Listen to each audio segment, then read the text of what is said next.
Hello, Mikel. Hi, John. I was just going to ask you about the opportunity tomorrow night. What an opportunity. I mean, it's, Gabriel Martinelli has said it's the biggest game of his life. Does it feel the same for you? What can the atmosphere bring? What an opportunity. It does, and you sense it. You sense the energy, the enthusiasm, that is something unique. Probably one of the biggest games that the Emirates have seen since we built it. And full of energy, enthusiasm, and can't wait to play the game tomorrow. It's incredible to think that Arsenal never won this trophy, bearing in mind the success that they've had. So what would that mean to you? And also, bearing in mind the season that you've had, just what would it mean to win the European Cup? Yeah, especially with the circumstances that we had this season and how we have overcome a lot of issues and challenges and the fact that the team is here. As one of the 4 best teams in Europe, it tells about the mindset, the spirit, and how much we really want it. So, yeah, we are making history. It's a beautiful story right now, but we want much more. Sam, take off. Hi, Mikel. Hi. We saw how the team invested so much emotional energy and the crowd as well into that Real Madrid game and the atmosphere here.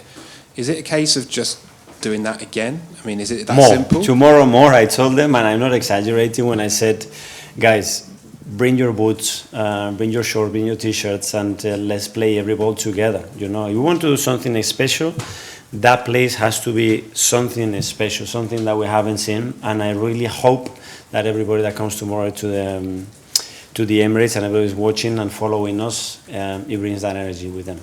Dave, Guardian? Do you feel the weight of history? Arsenal obviously never won this tournament, and it's only the 3rd semi-final. Is that sort of a big part of this? You feel it, especially because we have, fortunately, a lot of people that has worked at the club for many, many, many years, and they've never been in this position. So that tells you how unique and beautiful it is. And yeah, it's the nicest competition for any European club. We never done it, so we need to earn the right to be in that final, and everything is going to start tomorrow. And in terms of PSG, they've been absolutely excellent all season, but certainly since the turn of the year. And yet Villa showed that maybe they can be vulnerable. I mean, do you take anything from what Villa did in that second leg? Yeah, obviously you learn a lot from every game. Is different. I think the context and results from both games are very, very different. The same with Liverpool. But what I take as well, a lot of things from the game that we played here. And we understand how strong they are as a team, the individuals that they have. But we have the same. So when you get to this stage, I think the margins and the difference between the 2 teams is not big. It's the mindset, is the attitude, and how we're going to play the game tomorrow. Alex from TNT. Mikel, for a lot of the Arsenal fans, the atmosphere in the Emirates for the Real Madrid game was probably the greatest they felt at the Emirates, let alone maybe ever at the club. Would you say the connection between the team and the fans is the strongest it's ever been since you were here as a player and your 5 years as manager? Yes. I think since I experienced and I was part of this as a player, 100%, and hopefully it will be much better because it's very improvable still. And building your own story and having the experiences that we had lately together, I think it's going to make that relationship and that connection even stronger. And tomorrow we have a massive opportunity as well, as a club, as supporters, to demonstrate who we are and how far we still want to get together. Go to John from the BBC. John Murray. Mikel, in that second half at Villa Park, Luis Enrique said that no other team had dominated PSG like they did, but they had to take risks at the time.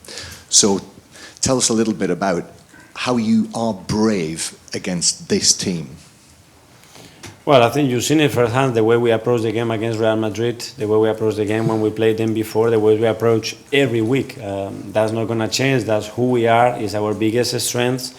And the good thing as well about us is that we are able to adapt to very different contexts. And we have shown that again this season, because sometimes you don't want to, but the teams are able to take you to a different game and feeling comfortable playing that game and overcoming that game to put yourself in a position that you play more the game that you want is a big strength. And I think this season, again, we have demonstrated that we have the capacity to do that. And obviously, second leg, you have to go to the Parc des Princes, which is a daunting prospect. However, what do you take from having gone to the Bernabeu and finished the job? Well, I think going to the Bernabeu, I think is probably the biggest test that you can have as a European team because of the history, because of the very recent history and a lot of the things that happened there. And I think we managed that game really, really well. And I think that brings confidence and experience to a team that most of us, we never had before. Ian from TalkSport. Hi, Mikel. How are you? I'm good, thank you. Declan Rice, man of the match in both games against Real Madrid. Has £100 million ever been spent more wisely on a player than you spent on him? Hopefully when we win a lot of trophies together, we can justify that to ownership and everybody's happy. You know, we are extremely happy to have him. I think, again, he's made a few strides forwards to play with that presence, that determination, and actually to influence the game the way he did in both legs. Really impressive, and we need that. I think the individuals have to step in these moments. It's a game for players and a game for big players to stand out and make the difference in the game. And the greatest modern day manager before you, of course, to manage this club, Arsene Wenger, had one shot at winning this trophy against Barcelona in the final. And what would it mean to you to have a shot at bringing home a trophy this club's never brought home before? Incredible opportunity. I mean, we are here to make people happy, to create history, and we are very close. And now we have to take the opportunity and make it happen. James from Sky Sports. Mikel, considering the journey that you've been on with this club, and there has been some really dark days at times, how much pride do you take in the fact you're going to lead Arsenal into a Champions League semi-final? And did you always believe you could take Arsenal to this stage? I hoped and I dreamed and I put all my work, effort and the support of a lot of people around the club to achieve it. But those days were necessary. I mean, to a journey to have sense and to achieve what you want to do, you have to learn and you have to go through certain periods to enjoy certain others. And this is where we are right now. And now we have to make the next step.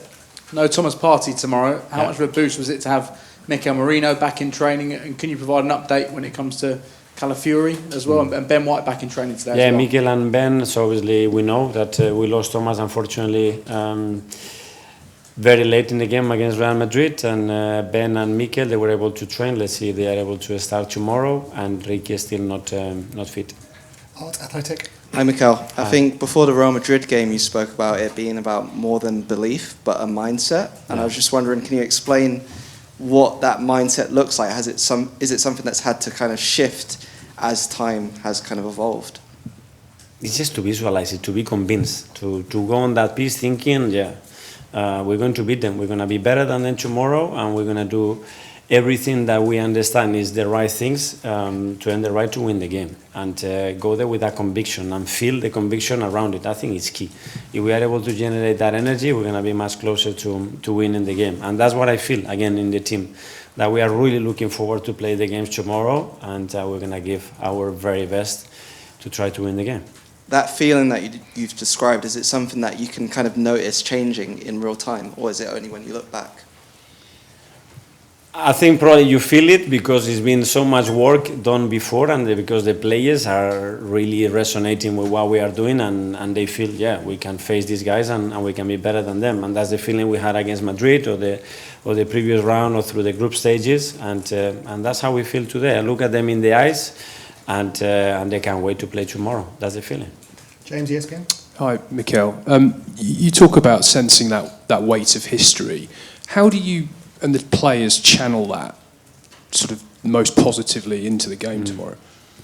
Well, it's just an opportunity. I mean, we have to have the feeling that we have to hold them back tomorrow to go on that pitch and express themselves. It's a moment now to say, okay, this is who we are, this is who we are as a team, this is who I am as an individual, and I'm going to put my very best in there to make it happen and play with that mindset and leave yourself go. They know everything now is about, okay, where are the limits and how far I'm able and how far I want to go. That's it. And we've talked about the game in October here. I mean, obviously there's a lot happened since then. Do you think that game's relevant to tomorrow night? I think we learn from each other, you know, and obviously it was very important for us because at the time as well, they were one of the best teams in Europe and they were performing consistently. They have an excellent coach. They've been together now for a while. and to put yourself into that category, to that level and say, actually, we can compete and we can beat them, I think was a good preparation I went for what is coming right now. Jordan, Simon? Hi, Mikel. I think also we've seen it with the English national team and their bid to go and end their run of not winning a trophy, and they talk about the weight of the badge and not being able to shrug that off and forget about the past. How do you do that? How do you shrug off that weight and let players go and play free when... Live the now, the present is where we are. We are so fortunate, we put so much into it to be in the position that we are. We earn it with our work, with our enthusiasm, because we face a lot of challenges and we managed to compete at the highest level for 10 months. So we earn it. Now be present and live the moment. A beautiful moment, let's live it and let's enjoy it. So in this moment, do you avoid talking about the past and what's happened in the past and only today? For me, it's irrelevant. You know, it's part of our history. We can learn things from that. But the past is the very far past or a very short past as well. And I'm very interested with the short past to understand if that helped the team to be in the position that is today, to use a lot of things to be better tomorrow and win the game. Tom, Football London? Hi, Mikel. I heard the term one club mentioned before when talking about the men's and the women's team at Arsenal. There's a chance that Arsenal could have two teams in a Champions League final this season across those two competitions. Did you take inspiration from yesterday's? Well, women's team has already earned that, and it's been an inspiration. It's been incredible what they've done to achieve it in the manner that they've done it. So again, for us, it's just they're showing the road, the pathway, how we can do it, and how inspiring it is for us, because we want to be there as well. James, CBS? Mikel, just leaping back to that game in October, what were the qualities you saw on the pitch that night that you're going to be telling your team to replicate tomorrow night? I love the presence straight away, how we went out there, our body language, the intensity, how aggressive we were. We play with real belief and determination, and when you are facing big opponents, immediately you need to put the game into that context. Hi, Mikel. You seem to be radiating an excitement ahead of tomorrow night's game, which is great to see. How do you protect against that turning into nerves, though, in terms of some of the playing staff? How do you stop that excitement turning into nerves with the occasion right on the horizon? Preparation. I think prepare as well as you possibly can. Make sure that your energy is balanced. Make sure that your understanding of what you have to do is already done. It's time to express yourself out there and enjoy being a footballer and playing in one of the best stages that you can play in world football. Isan Delima? Hi, Mikel. With Real Madrid, they obviously caught a lot of attention because of the star players in their team, the fact that they've won the Champions League 15 times. In some ways with PSG, does there need to be a bit of...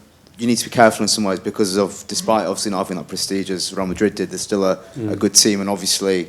as a team, they're more together rather than just individual parts, maybe. Yeah, very, very different opposition. I think it's a team that is very well worked, with a lot of detail, with a lot of attention to a lot of things, and understanding why certain things happen in the game. And then, of course, they have the individual talent that we have. If not, we wouldn't be here. Okay, we've got so many hands up. I don't think we're going to get through everyone. So we'll take two more from UK, and then we'll go into a Spanish question, then one question in French, if that's okay. So we'll go with Simon from Mikel, just since that Real Madrid game, for a lot of people, you've become the favourites to go all the way in the competition. I just wonder how that tag sits with you and the players. I think we generated belief that we did it against, again, probably the best opposition that you can face in the competition. And that has generated, I think, enthusiasm and possibilities probably that nobody expected, which is very good. Phil Pierre? Hi, Mikel. I was going to ask a similar thing. So just on that same theme, do you think that Arsenal should be considered the favourites to win the Champions League this year?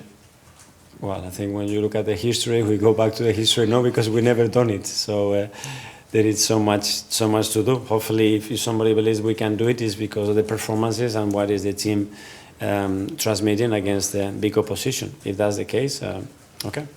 And a question behind for the gentleman here. In French, possible? In French, but response in English, yeah. Okay, bonsoir. Hi, Mikel. I work for Le Parisien.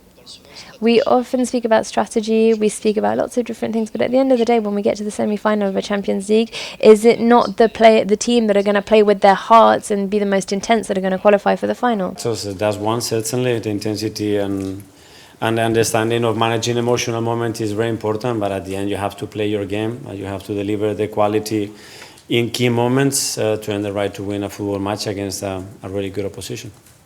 Okay, finally from Maka. Hello, Mikel. I know you love the present, but you played in Paris when you were very young. Which are your remains about that year with Poch and Gabi Heinze? And just for a curious thing, I know you are focused on this game, but are you aware of the chaos blackout we have in Spain? Thank you. Well, yeah, one of the best memories I have as a football player, obviously, was my debut, and it was for PSG. Forever grateful for the opportunity and the experience that I had, which was incredible. They just showed me a picture now with some ex-players that I share. One of them was Ronaldinho as well, and it's a photo that I cannot take over my head. And yeah, again, very grateful. And regarding what happened in our country, very disappointed, very sad, and hopefully we can resolve that issue immediately.